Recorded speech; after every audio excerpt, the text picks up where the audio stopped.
I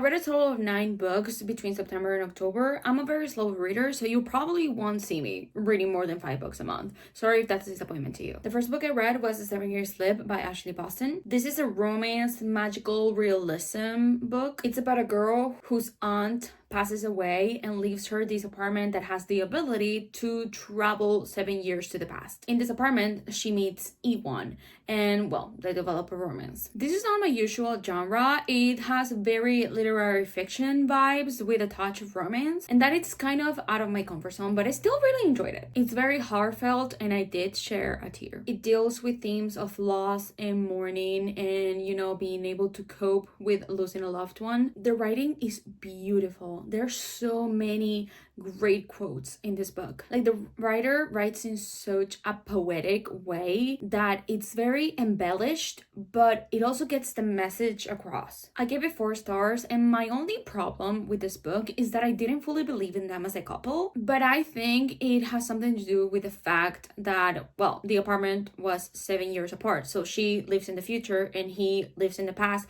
but there's also a him in the future, but he has changed with time. So it kind of felt like they were 2 different people. And yeah, it was kind of confusing. So that's why I didn't fully connect it to the romance. When she was with the guy in the past, I really liked those scenes, but when she was with him in the future, it felt like something was off. But that's also one of the plot points in this book, and it's one of the character's issues. So actually that means that I wasn't the only one who felt that way. Jumping to a completely different language, I read Mala Fama by Adriana Criado. She's a Spanish author, and listen, I read this because I'm friends with her. However, I have to say that I didn't quite like this book. I don't tend to read books in Spanish. I read normally in English, and when I do read in Spanish is because the book is written in Spanish. But if I read in Spanish, I prefer to read fantasies or young adult, because reading smut in Spanish really gives me the ick. It makes me uncomfortable. It's very cringy. And I understand that it's a me problem. It's not a her problem. It's a me problem. So I gave this book 3 stars, but that wasn't the whole reason why I gave it 3 stars. It's also because I hated the main character. I found her so annoying,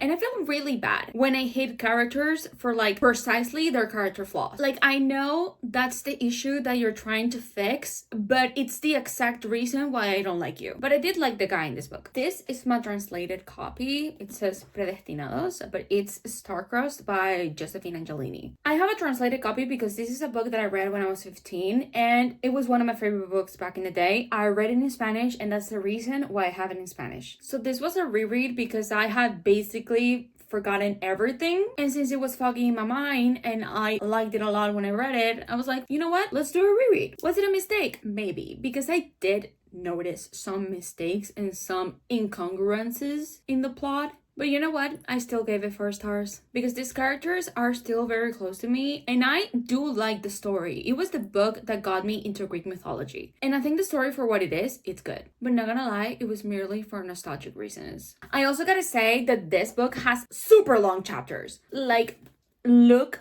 how thick it is. Well, it isn't that thick, but it only has 19 chapters. Some chapters have between 20 and 30 pages. And everyone knows that long chapters are a pain to read. Now, I'm not a non-fiction girly, but I decided to give this one a try because a lot of people seem to like it. The only other non-fiction book that I have read is I'm Glad My Mom Died by Jenna McCarthy. I really enjoyed that one, but it's also because I was interested in it. But the point is that I read Everything I Know About Love by Dolly Alderton, and I didn't really like it. I gave it 2 stars because I was expecting more of an essay type of book and not a memoir. And even if it was a memoir, I was expecting her to talk more about love and the feeling of falling behind, her issues with not finding the one, because those are things that I really relate to. And there were some paragraphs and some chapters that talked about it, and I really liked those. And there was also a quote about beauty standards that I also really liked. But overall, I wasn't interested about half the things that she was talking in this book. I didn't really care about her life. And there was also some recipes and newsletter mail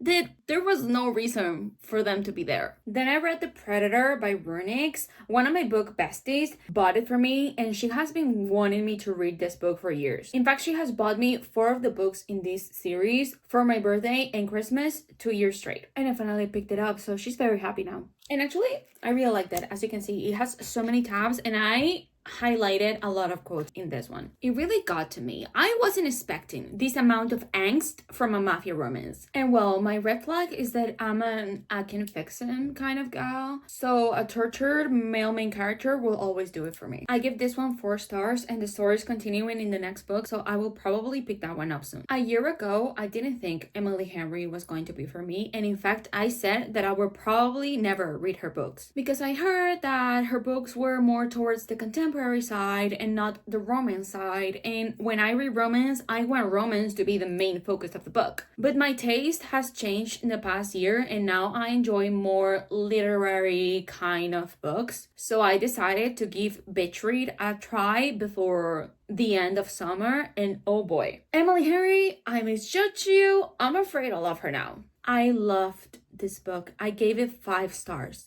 Gus was my favorite character and probably one of my favorite male main characters ever. I love him and I related so much to him. People were right. Emily Henry does know how to write banter. The banter in this book was spectacular. And the chemistry?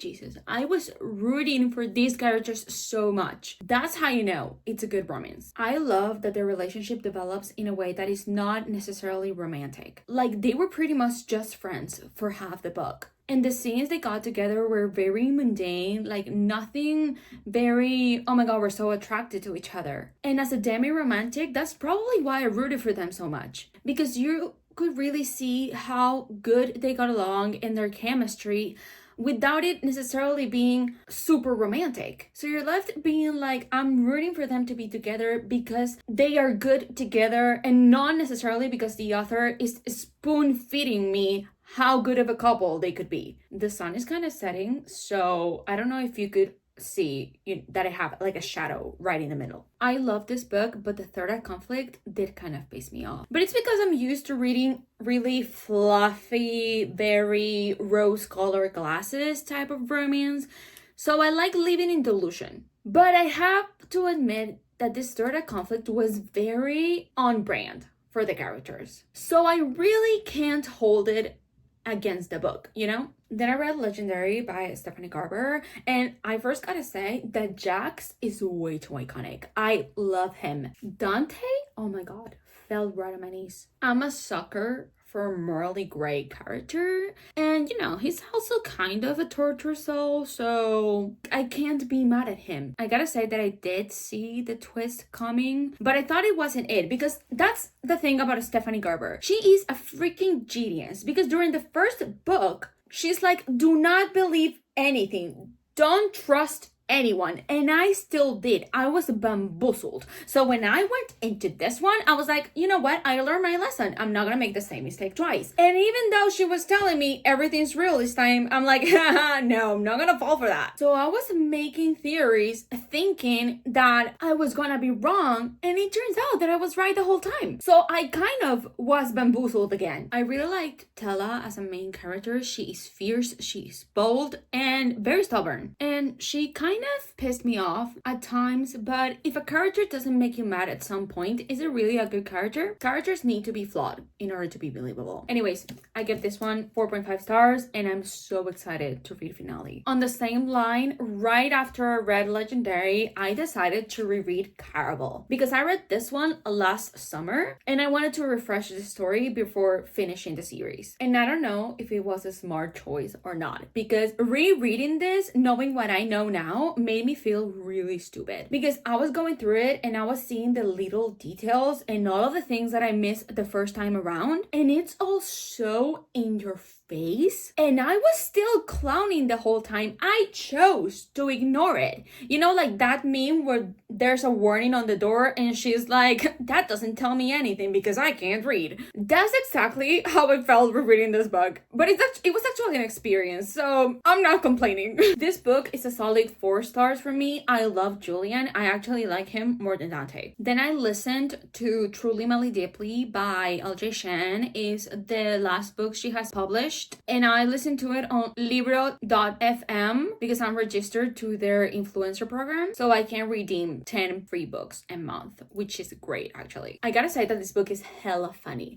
I was laughing out loud so many times reading this book at scenes and dialogue. But beware, it is kind of cringy. In fact, the prologue is very cringy. I had to push through it. But then it had me cackling and I was like, you know what? This could be a very funny read if I have the right mindset. And I did end up giving it 3.75 stars. Not quite a 4-star because there were things that I didn't like, but overall, I really enjoyed this book. Ro Casablancas is perfect. That man is everything. Like, even though he's grumpy all of the time, he's so considerate and so thoughtful. Like, the fact that she was afraid of running alone, so he shows up at her house in the morning and he's like, you and I are going to go on a run together because I know you can do it. Excuse me. And there are so many other things that he does that have me in love. However, this is another case in which I'm mad at the character precisely because of her issues. Like, Cal has problems with anxiety, and it is precisely because of that anxiety that she pisses me off. She made some choices that I was like, is that really necessary? This feels very stupid. But then I feel bad because I'm like, well, I understand that she has anxiety. So technically for her, it's not stupid, but for me, it is. And it all got worse by the third act conflict because it was so unnecessary. Like, you didn't even need to have a third act conflict. You could have solved the problem